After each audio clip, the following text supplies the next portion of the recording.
recibir a el señor Carlos de Peña Evers, quien es precandidato a senador del Distrito Nacional por la Alianza por la Democracia, en que vamos a conversar de muchos temas de interés y les prometemos que también de muchos temas que en su condición de sociólogo nos ayudarán a entender mejor la sociedad. Buenos días. Buenos días y gracias, sí, como siempre. Muchísimas gracias por la oportunidad. Y a la orden para sociología o para política. Claro. No, es que para entender muchas cosas de este país hay que ser sociólogo. Hay que ser, sí. La y forma psiquiatra de... también. Sí, también. Sí. Social. Una buena forma de comenzar. Claro. Una buena forma de comenzar la conversación sería pidiéndole al sociólogo que nos visita hoy que nos cuente en qué está la APD. Claro, y un poco sobre su candidatura a senador por el Distrito Nacional. La Alianza por la Democracia se fundó en 1992. Eso fue una separación del Partido de la Liberación Dominicana de aquel entonces. Y la fundaron un grupo de hombres y mujeres que venían del PLD y bueno, cumple ya en 2019 27 años. Aquel proceso no se parece a este, ¿verdad? La crisis del 91, cuando don Juan renuncia y dice este partido se ha convertido en un nido de intereses pequeños burgueses. No, ese fue en marzo de 91. Pero el nido de pequeños burgueses sigue ampliado ahora a mafias y contubernios, reeleccionistas diferidos, porque hay reelección diferida y hay reelección consecutiva. Ambos grupos son reeleccionistas. El grupo que quiere la reelección diferida, 12 años más, 4 años más diferidos, y el que la quiere consecutiva. Ese es el debate nacional en este momento. Si la reelección es diferida o es consecutiva. Volviendo al APD, la APD, hizo su congreso hace un mes, cumpliendo con los requisitos de la Junta Central Electoral. ¿Y reivindica los principios bochistas, la APD? Yo vengo yo fui miembro del PLD muy joven, hice círculos de estudio de los últimos, en el año 97. Wow. Que de hecho el comité intermedio al que yo pertenecía, el Pedro Albizu Campos, yo paso cerca de ahí todos los días para transportar a mi familia y siempre está cerrado. De hecho, todos los intermedios del PLD están cerrados, porque el PLD es un partido que murió hace mucho tiempo. Para mí murió en 1990, como proyecto de liberación, como proyecto orgánico, y luego se convirtió en lo que es hoy, que es una agrupación de intereses diversos, que el doctor Euclides Gutiérrez me acuerdo que decía que el PRD era una federación de intereses. Es bueno que recordemos un poco. Yo tengo todas las revistas de Teoría Política y de Acción en mi casa y sería interesantísimo volver hacia atrás, los artículos del presidente Fernández, lo que decía el doctor Alburquerque, lo que decía el propio Felucho. Felucho tiene un libro, por ejemplo, de los 7 meses del gobierno del profesor Bosch, muy interesante. Es bueno volver a leer esos PLDistas y evidenciar en lo que se han convertido hoy y en lo que convirtieron el proyecto de liberación. La APD está trazada, tiene un reto muy importante en este momento. Y es crear las condiciones a partir de las trampas que genera la ley de partido aprobada por el PLD y por el PRM. Tiene el reto de sobrevivir electoralmente, de ganar las elecciones donde deba ganarlas y de, más que participar por participar, y es lo que hemos decidido a partir del Congreso, trazarnos una línea estratégica de participación política diferenciada por una sola razón: por las calificaciones de quienes van a ser candidatos y candidatas. Yo, además de ser precandidato a senador, soy responsable del organismo del Distrito Nacional. Son 57 candidaturas que tenemos en proceso de formalización y queremos hacer 2 cosas. Que esas candidaturas sean que esas candidaturas sean de la mayoría de mujeres, de jóvenes y que representen grupos diversos. Personas con discapacidad, personas con orientación sexual distinta, o sea, que representen a la sociedad dominicana de hoy. Inclusión, o sea, es un proyecto, este proyecto del APD de hoy es un proyecto de inclusión y diversidad, más cercano a lo que esta sociedad es el día de hoy. A diferencia de los proyectos que dicen ser más grandes, que a mí me llama la atención algo a nivel, hablando de sociología, que ustedes querían que yo les compartiera. En este momento el partido más grande de la República Dominicana es el Independiente, porque eso dice la data cuantitativa. La mayoría de gente no tiene partido. Más del 50% de la población no se siente representada o identificada por un partido político. Es la primera vez que el indicador, usted vota por candidato o por partido, cambia de orientación. El 72% de la gente prefiere candidato o partido. O sea, va a votar no por el candidato o candidata de su preferencia, no importa el partido que lo lleve. Entonces, algo está cambiando en la sociedad dominicana, o cambió, y los partidos tienen una arritmia histórica en función de ese cambio. Y tarde o temprano, sea en el 2020 o en el 24, la población dominicana le va a dar un ejemplo. Y le va a dar un ejemplo a los políticos que se resisten a ceder. Yo decía hace unos días en un espacio académico, que nosotros tenemos que darnos la oportunidad en este país de que los políticos aprendan a dimitir. A mí me parece honorable, sensato y ejemplo ciudadano que los políticos aprendan a dimitir. Aquí hay una clase política en un alto porcentaje que tiene que aprender a dimitir y a ceder. Eso no está en la genética. No, porque te dicen que en la política no se cede. Lo que pasa es que a veces no ceder implica perderlo todo. En la coyuntura donde estamos en este momento hay un sector bien amplio del liderazgo político nacional que lo va a perder todo si no cede.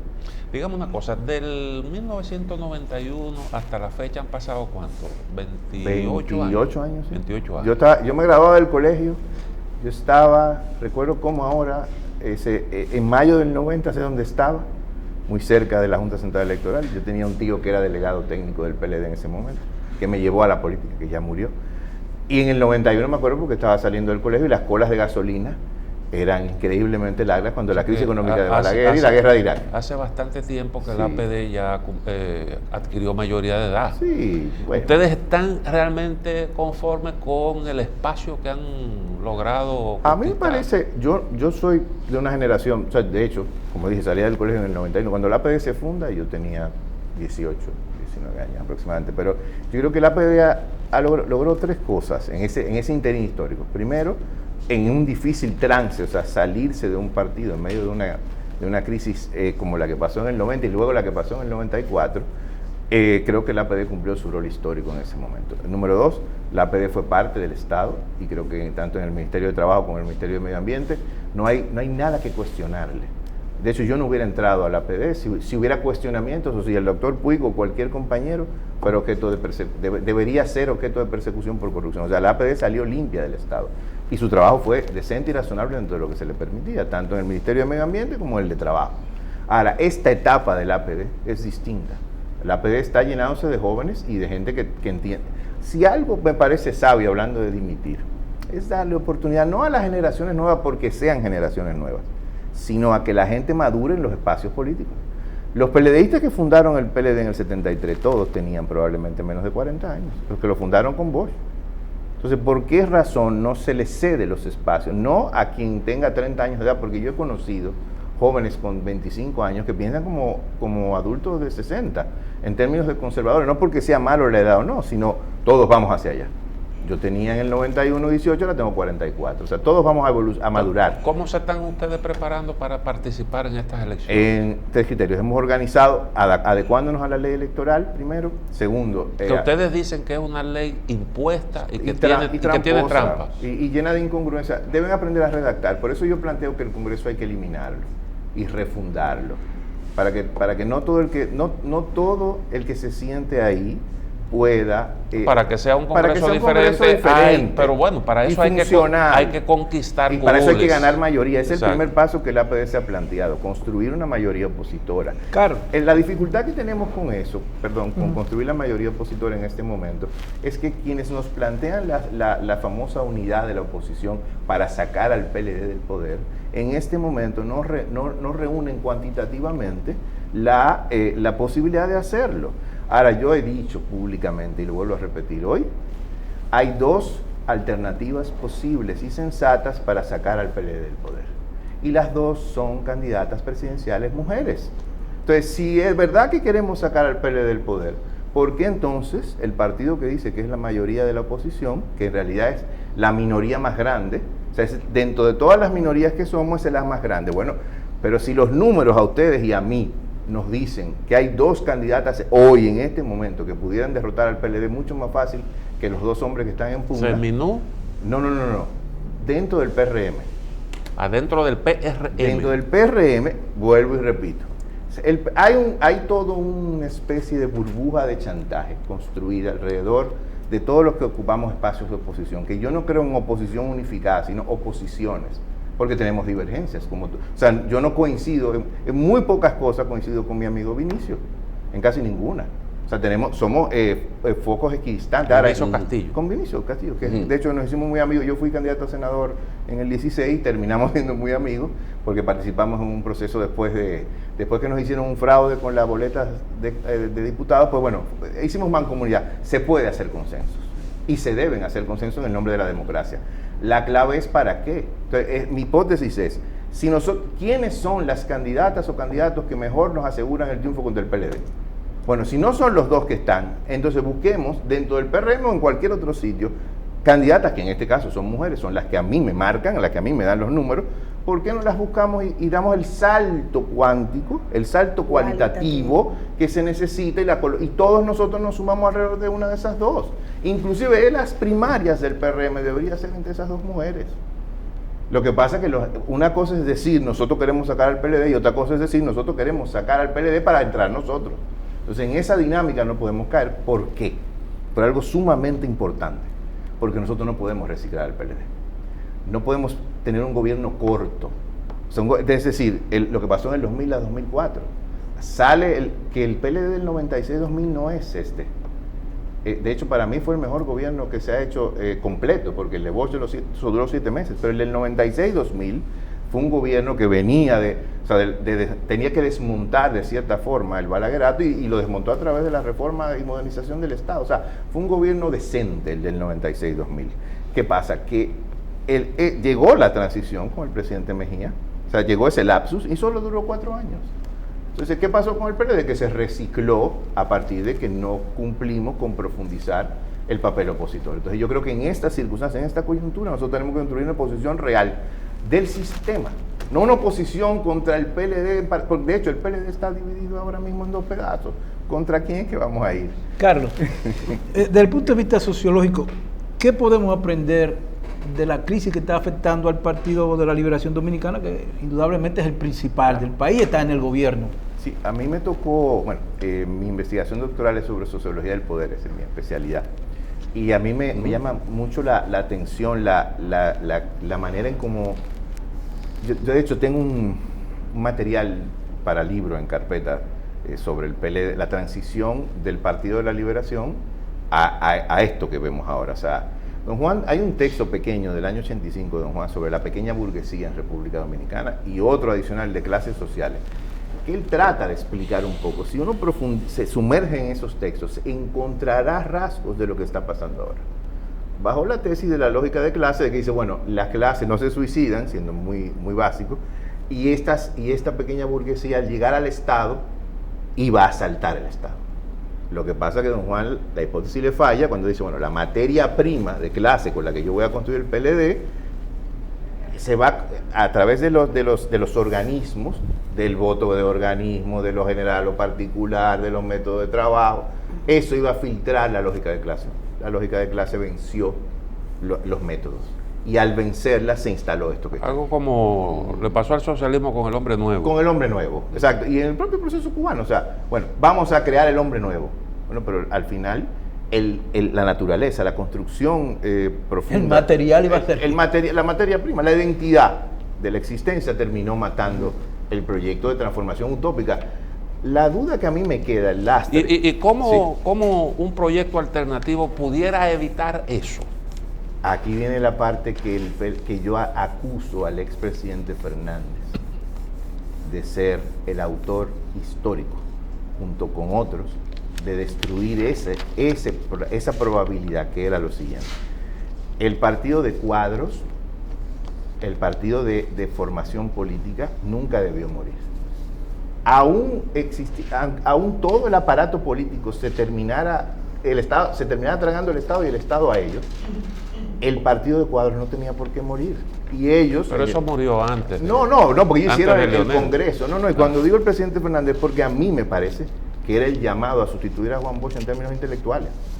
O sea, intelectualmente, el sustituto de Bosch debió ser Leonel Fernández, en términos éticos, en términos de práctica política y en términos de preservación del instrumento. Porque lo que se está destruyendo... Pero no olvide que el liderazgo de don Juan fue sustituido por un liderazgo colectivo.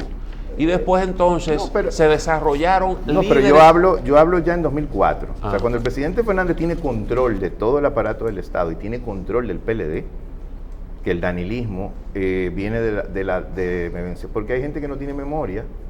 En el año 99 el danilismo derrota a Jaime David, cuando Jaime David ganaba 70-30 y era el que iba a ser candidato presidencial. Y sabemos todo lo que estábamos en ese proceso, sabemos cómo fue que Danilo Medina derrotó a Jaime David. Por eso es imposible que Leonel Fernández y su grupo ganen nada hoy. Porque si ese Danilo Medina del 99 le hace por 10, hoy con el control del Estado, lo que hizo en el 99, no hay forma de que el presidente Fernández gane nada. A menos que haga lo que cualquiera esperaría que haga, que es que rompa con una lógica de comodidad y diga me voy, y haga lo que hizo Juan Bosch. Pero eso lo hacen los grandes hombres.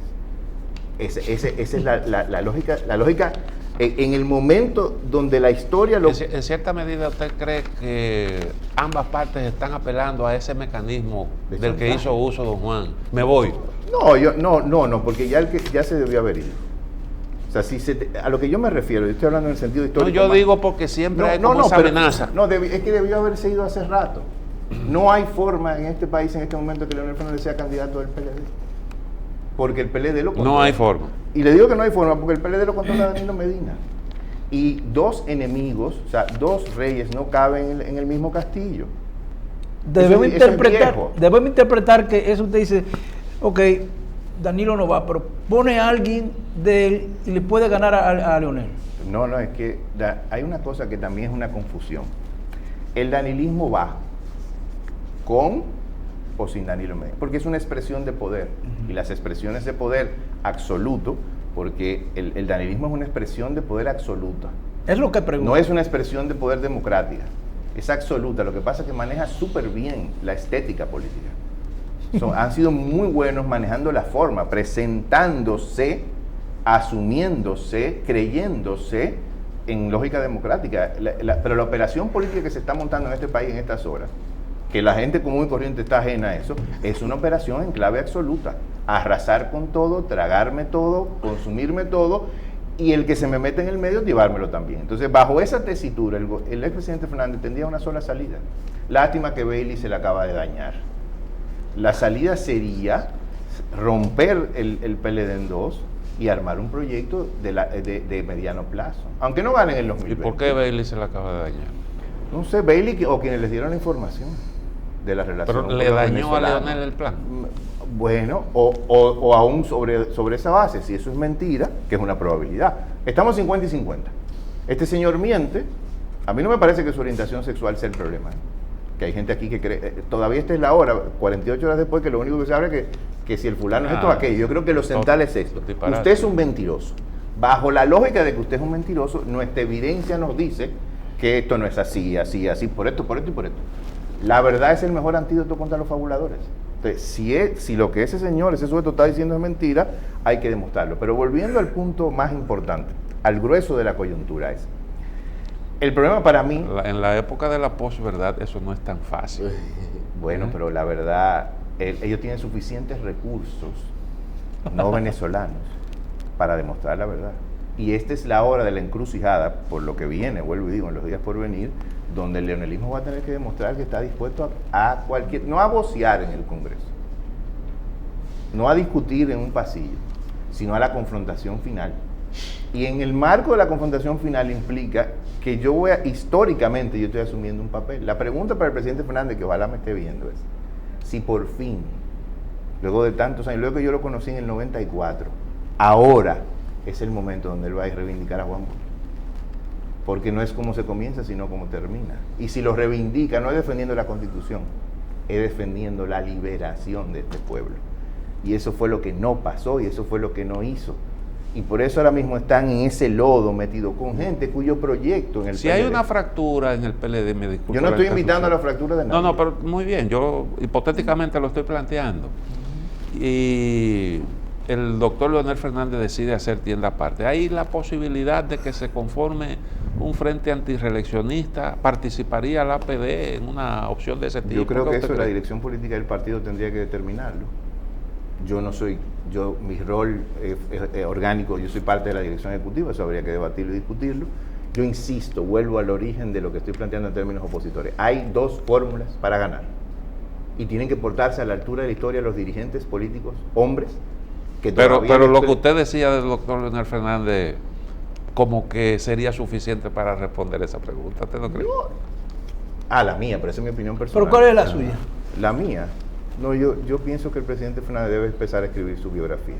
No, yo digo el planteamiento. Que mi hipótesis es que el presidente Fernández debe empezar a escribir sus memorias. No, yo digo, no, pero podría encabezar un frente opositor. Y si la ADP, la APD puede participar. En ese frente opositor, no es que yo no puedo dar respuesta por la. No, yo digo su posición la favorece. Yo creo que si queremos ganarle al PLD, hay que optar por una de esas dos mujeres. Ahora o en cualquier momento. Y lo digo no por mí. Es que ese es el sentir de la población. Yo no sé por qué les cuesta. Yo invité a algunos amigos del PRM, del proyecto de Luis Abinader. Le dije, yo pago la encuesta. Yo obtengo los encuestadores y yo te los pongo. Y hacemos esas preguntas sobre si esas dos candidatas le ganan o no al PLD. Y si no le ganan, yo te apoyo. ¿Cuáles son esas dos candidatas que usted ha aludido? No estoy autorizado a decir. Ellas saben quiénes son y me están mirando. Y se los dije a las dos. Qué bien. Y yo creo que los PRMistas tienen que saberlo también. Los están engañando. A los PRMistas los están engañando con una victoria que no va a llegar. Y si yo fuera... Que no va a llegar. Que no va a llegar de esa manera, que puede llegar de otra manera. Y nos puede llegar a todos como oposición y podemos sacar al PLD. Entonces, ¿por qué no aceptar el reto? Y sobre todo clarificárselo a la población. Si lo que yo estoy diciendo... ¿Esa es la posición de Juan Bolívar Díaz? No, la de Juan Bolívar es apoyar a Luis. Pero apoyar a Luis a través de la coalición, porque Luis es la receta. No, Luis no es la receta. Las recetas son esas dos. Hay esa posibilidad. Milagro, Geonil. No, marcan muy bien. No tienen, una Eminú. No, es que son del PRM. No adivinen. No, pero tranquilo. Ahora como yo estoy aquí, alguien diría que me esté viendo del PRM. No, pero tú estás especulando, hablando disparate. No, yo los invito a cualquiera de ellos a que hagamos 1.200 muestras a escala nacional y la midamos a las dos. Y si el resultado da, en las primarias de octubre, las pongan a las dos a competir.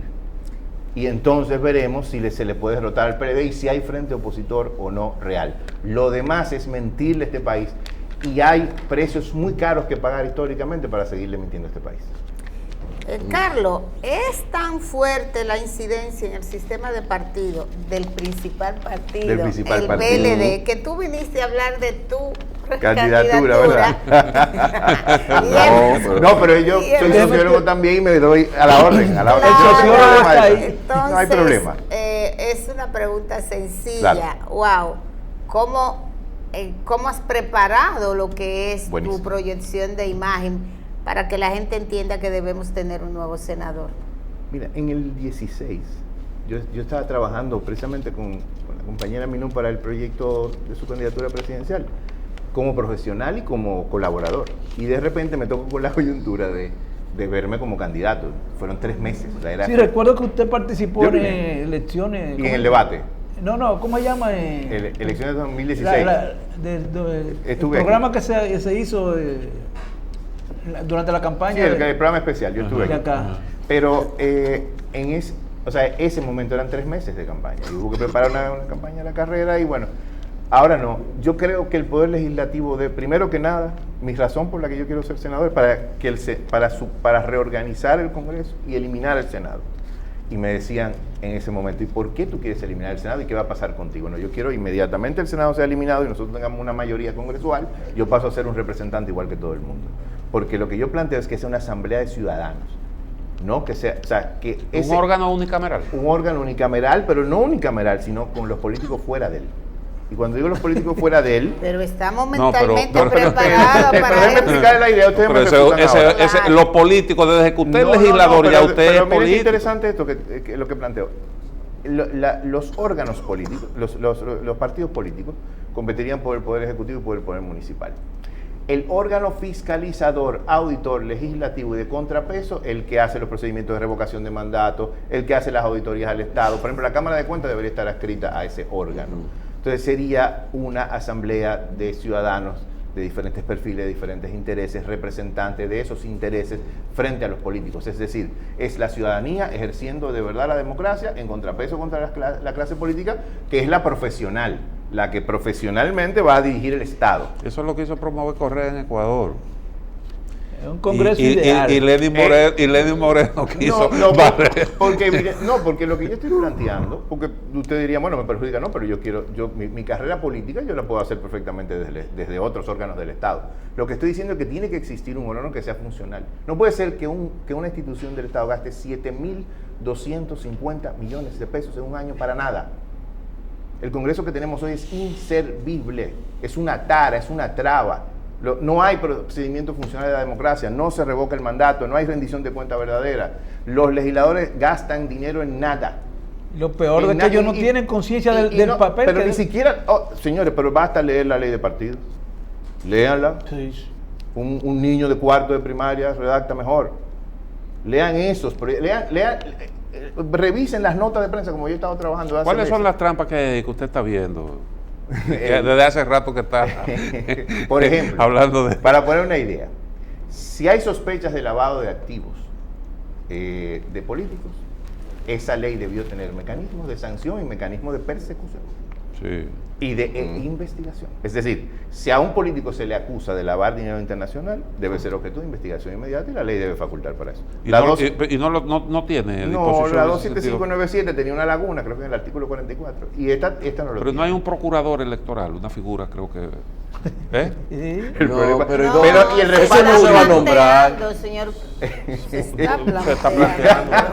Y el respaldo jurídico que se sustenta. Por ejemplo, el tema del arrastre, que nosotros sometimos un recurso contra la Junta Central Electoral sobre el arrastre. El artículo 92 de esta ley dice 4 niveles. Y el artículo 104 dice sumen los 4. Por favor. O sea, no, que redactamos, que no leímos. ¿Y cuál es el papel de un representante de los ciudadanos en el Congreso? No es ser riguroso con el ejercicio de sus funciones. Bueno, algunas veces que exonerado de lectura este proyecto. Levantamos la mano. Además, liberado de todo trámite. Todo trámite. Entonces, además, estamos jugando. Cuando el Congreso se presta a lo que pasó ayer, a esa dramaturgia ridícula de yo no le tengo miedo a ti ni a tu hermano. Bueno, no le tenga miedo, tu carrera política acaba de terminar, no hay ningún problema. Cada quien tiene derecho a retirarse como quiera, o con un video en Instagram, o participando electoralmente. Ahora, ¿qué pasa? ¿Para qué es que están estos congresistas? ¿O para qué deberían estar?